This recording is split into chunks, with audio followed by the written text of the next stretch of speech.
তিনবার কবুল বলার পরে যে চাকরিটা আমার হয়েছিল কোনো অ্যাপ্লিকেশন কোনো ইন্টারভিউ ছাড়াই একদম বিনা বেতনে, যার কাজটা ছিল শুরুতে ঘুম থেকে উঠেই চা নাস্তা বানাতে হবে, বড় মিয়া ছোট মিয়া কী খায়, বাড়ির মুরব্বি কী খায়, ননদিনী কী পছন্দ করে, আপনার স্বামী কী পছন্দ করে, এই সমস্ত কিছু একটা চার্ট ধরাইয়া দেবে এবং সেখান থেকে আপনার চাকরিটা শুরু হবে।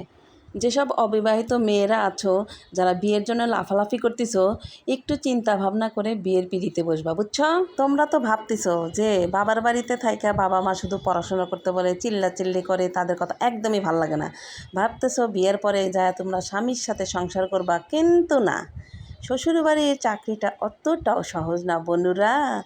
একটু চিন্তা ভাবনা করে সিদ্ধান্ত নিয়ে, বুঝতে পারছো? বাবার বাড়িতে তুমি গলার জোর খাটাইয়া থাকতে পারো, কিন্তু শ্বশুর বাড়িতে যায় কিন্তু সেই গলার জোর খাটবে না। শ্বশুর বাড়িতে যে চাকরিটা নেওয়া হয় সেই চাকরির কোনো বেতন নাই, কোনো বোনাস নাই। তোমাকে আনলিমিটেড কাজ করতে হবে ঘুম থেকে রাতে ঘুমানোর আগ পর্যন্ত। আর এটার পিছনে তুমি কারোর কোনো সাপোর্ট পাবে না। একে একে শুধু অর্ডার পাবে, আর সেই অর্ডার অনুযায়ী তোমাকে সকালে, দুপুরে এবং রাত্রে কাজ করে যেতে হবে। এভাবে কাজ করতে করতে যদি তুমি পরিচালক পর্ষদের সবার মন জয় করতে পারো, তাহলে তোমার চাকরি একদম পার্মানেন্ট হবে। কিন্তু কিছু শর্ত জুড়ে দেওয়া হবে। তুমি যদি তাদের শর্তের কোনো বরখেলাপ করে থাকো, তাহলে তোমাকে মাঝে মাঝেই শোকজ খেতে হবে।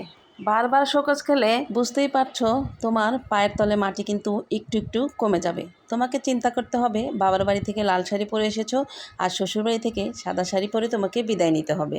বাবার বাড়িতে যে তিরিং বিরিংটা তুমি দেখায় আসছো না, শ্বশুরবাড়িতে সেই তিরিং বিরিংটা কেউ কোনো গায়ে মাখে না।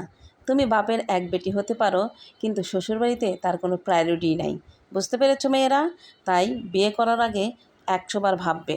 যারা আনম্যারিড মেয়েরা আছো, এই ভিডিওটা তাদের জন্য, বুঝতে পারছো?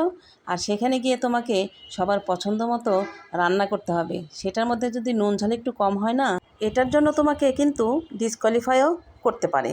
আর মনে রাখবে, এই চাকরির কিন্তু কোনো পেনশন নাই। তোমার কাজের উপরে নির্ভর করবে তোমার এই চাকরির ভিত্তিটা কতটা শক্ত। কবুল বলে যে চাকরিটা নেওয়া হয়, এই চাকরির কিন্তু অনেক শর্ত আছে। তারা তোমাকে যেভাবে কাজ করতে বলবে, তোমাকে সেইভাবেই কাজটা করে যেতে হবে। শ্বশুরবাড়ি মানুষেরা যেটাতে ভালো বলবে, তোমাকেও সেটা ভালো বলতে হবে। তারা যেটাকে খারাপ বলবে, তোমারও সেটাকে খারাপ বলতে হবে। তারা যেভাবে একজনের সাথে কথা বলে, তোমাকেও সেমভাবে কথা বলতে হবে। এখানে তোমার স্বার্থ বলে কোনো কিছু নাই। এখানে বাকি পরিবারের সদস্যদের জন্য যেটা ভালো হবে সেটাই করতে হবে। তাতে যদি তোমার একবেলা না খেয়ে থাকতে হয়, তোমাকে না খেয়ে থাকতে হবে। তবে দুঃখের কথা কি, ভিডিওটা আমার প্রায় শেষের দিকে। 27 বছর এই চাকরিটা করেও আমি কিন্তু আমার চাকরিটা পার্মানেন্ট করতে পারিনি। তো তোমরা যারা যারা এই চাকরিতে জয়েন করবে, অবশ্যই চাকরিটা যেন পার্মানেন্ট হয় সেইভাবে শুরু থেকে তাদের মন জয় করবে, তাদের অনুযায়ী চলার চেষ্টা করবে। তাহলে দেখবে যে তোমার ওই বাড়িতে লাইফ একদম সেটেল। তো যাই হোক, আজকের ভিডিওটি কেমন লাগলো? ভালো লাগলে অবশ্যই লাইক কমেন্ট শেয়ার করবে।